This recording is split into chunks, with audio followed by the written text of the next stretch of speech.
आप देख रहे हैं हरियाणा न्यूज़ अपडेट। हमारे संवाददाता शमशेर जी की रिपोर्ट।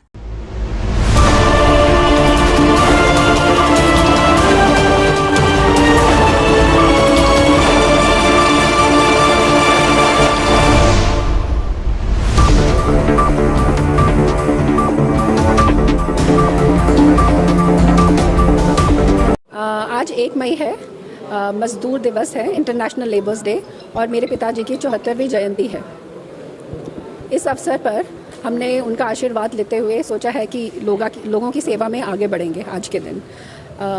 ये आज एक बहुत दुखद स्थिति है कि मेरे पिताजी मेरे साथ नहीं है। ऐसा कभी भी नहीं हुआ कि मैं पटौदी आई हूँ और उनका आशीर्वाद लिए बिना मैं आगे बढ़ी हूँ। पर जब पीछे मुड़ के देखती हूँ तो लोगों को देखती हूँ तो लगता है कि ये सारे लोग उनके थ्रू मुझे आशीर्वाद दे रहे हैं कि मैं आगे बढ़ूं और जनता की सेवा करूं। आज जो हेल्थ कैंप लगाया गया है, इसमें कौन कौन से डॉक्टर आए हैं और किस किस तरह के मरीजों को इससे मदद मिलेगी? आज हमने सभी प्रकार के डॉक्टरों को बुलाया है। नीरू जी जो यहाँ की सीएमओ हैं, उन्होंने बहुत मदद की है। नेत्र के डॉक्टर, पीडियाट्रिशियन, बच्चों के डॉक्टर, गायनिकोलॉजिस्ट और सभी तरह के हेल्थ चेकअप, ब्लड शुगर वगैरह और जनरल फिजिशियन, सभी डॉक्टर्स अवेलेबल हैं। और ये तो एक शुरुआत है। हम चाहते हैं कि जिस तरह की शिक्षा और इस तरह के एजुकेशन में हम कैंप लगाते रहें, थोड़ी अवेयरनेस बढ़े और लोगों की हम आगे सेवा करते रहें। आज के कार्यक्रम को हम जनसाधारण के लिए ही देखें या इसका कोई राजनीतिक महत्व भी देख सकते हैं? आज का कार्यक्रम तो मेरे पिताजी की जन्मतिथि को लेके ही है और उन्होंने हमेशा कहा है कि मैं तो मजदूर हूँ, मजदूरी पैदा हुआ था, आज के दिन उनका जन्मदिन है तो ये एक सेवा भाव का कार्यक्रम है। आगे के बारे में मैंने कुछ सोचा नहीं है। जिस तरह से जिस तरह से लोग साथ देंगे उस तरह से हम आगे बढ़ते जाएंगे। राजनीति में आपके जो फादर हैं उनका एक विशेष काम रहा है, तो उनसे क्या प्रेरणा लेकर आप पटौदी की राजनीति में क्या कुछ करना चाहेंगे? मेरे पिताजी का हमेशा ये रहा है कि जब आप पढ़ लिख के आगे बढ़ गए, जब तक आपने समाज के लिए कुछ नहीं किया तो आपने कुछ नहीं पाया। और मैं जितने भी लोगों से मिलती हूँ, उनकी कहानी सुनती हूँ, किस तरह से उन्होंने उनकी मदद की, निस्वार्थ भाव से मदद की, तो मुझे भी प्रेरणा मिलती है। आज जब मैं अपने बच्चों को पढ़ लिख के उनकी जिम्मेवारी पूरी कर चुकी हूँ तो मुझे लगता है अब दूसरी मेरी जिम्मेवारी है कि मैं पटौदी की जनता की कुछ सेवा करूँ।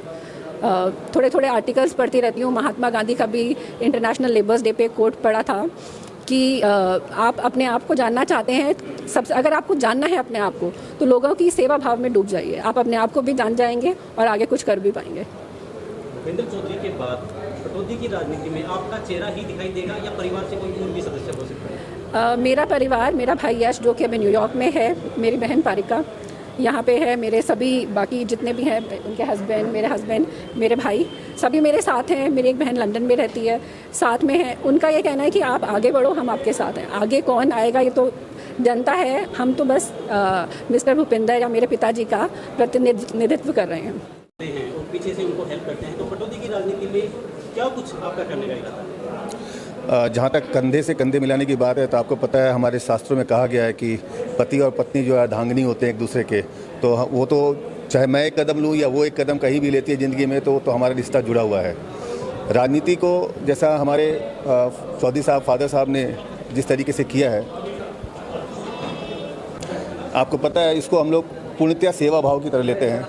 जो हमारी पर्ल की छोटी सिस्टर है या हमारे सारू जी हैं या मेरा जो ब्रदर इन लॉ है यश, हम सब लोगों ने, डैडी ने कहा कि बेटे आप मेहनत करो और मेहनत करके चीज़ों को लेके आओ।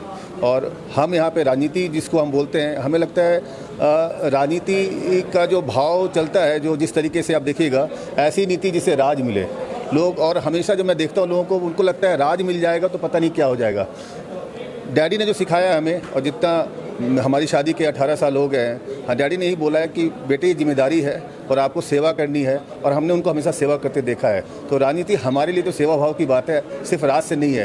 राज मिलना या नहीं मिलना, ताज मिलना नहीं मिलना जनता का काम हो सकता है, हमारा काम सेवा करना है। और आज मजदूर दिवस, एक छोटी सी बात कहना चाहूँगा कि डैडी हमेशा से बोलते थे कि तो कुदरत ने निश्चय किया कि मैं मजदूर रहूँ, और आज मजदूर दिवस को जो उनका जन्म हुआ है 1949 में, बोले तो कुदरत ने भेजा है मजदूरी करने के लिए, और उन्हीं से ये सीख ले करके हम पूरे परिवार जो है मजदूरी करते रहेंगे। लोग उसको राजनीति कहे, हम तो उसको सेवा और अपनी जिम्मेदारी मानते हैं। पटौदी की राजनीति में क्या कुछ मुद्दे आपको दिखाई दे रहे हैं जिन पर आप काम करके इस सत्ता को हासिल कर सकते हैं? ये बड़ा मुश्किल सवाल है, क्योंकि लगता है कि सब कुछ तो अभी खुला हुआ है। मुद्दे अब किसको हो सकता है, एक मुद्दा जो पटौदी गांव का हो या पटौदी शहर का हो वो जनौला गांव का नहीं हो। सब आदमी, सब लोगों के अलग अलग मुद्दे हैं, लेकिन एक मुद्दा जो जरूर दिखाई पड़ता है कि 2 दिन पहले एक मैंने आर्टिकल पढ़ा था टाइम्स ऑफ इंडिया में कि गुड़गांव का टैक्स कलेक्शन जो है वो 18,000 करोड़ से अब 50,000 करोड़ होने जा रहा है। मुझे लगता है कि अगर टैक्स कलेक्शन 3 गुना होने जा रहा है तो हर पटौदी वासी का क्या 3 गुना हुई उसकी आमदनी? ये मुद्दा सबसे बड़ा है। क्या उसके ज़िंदगी में 3 गुना सुख आया क्या? या हम जैसे 2 भाई होते हैं उसमें एक भाई आगे निकल जाता है, दूसरा पीछे रह जाता है, हम वही क्या पुअर कजिन बन के रह जाएंगे? वो मुद्दा मुझे लगता है। तो मुद्दे ऐसे हैं, लोगों से मिलेंगे, हर आदमी के अलग अलग मुद्दे हैं। किसी के यहाँ बीमारी का मुद्दा है, किसी के यहाँ शिक्षा का मुद्दा है, रोजगार का मुद्दा है। तो मुद्दे तो इतने सारे हैं कि जिसको आज मैं अगर कुछ बोलूँ तो वो हमारे मुद्दे हो जाएंगे। मुझे लगता है जनता के मुद्दे जनता से बीच से निकल करके आएंगे, उनको देखना पड़ेगा, क्योंकि हर का मुद्दा उसके लिए सबसे महत्वपूर्ण है। भविष्य में आप किसी पार्टी के साथ दिखाई दे सकते हैं या इंडिविजुअल राजनीति में आने का इरादा है?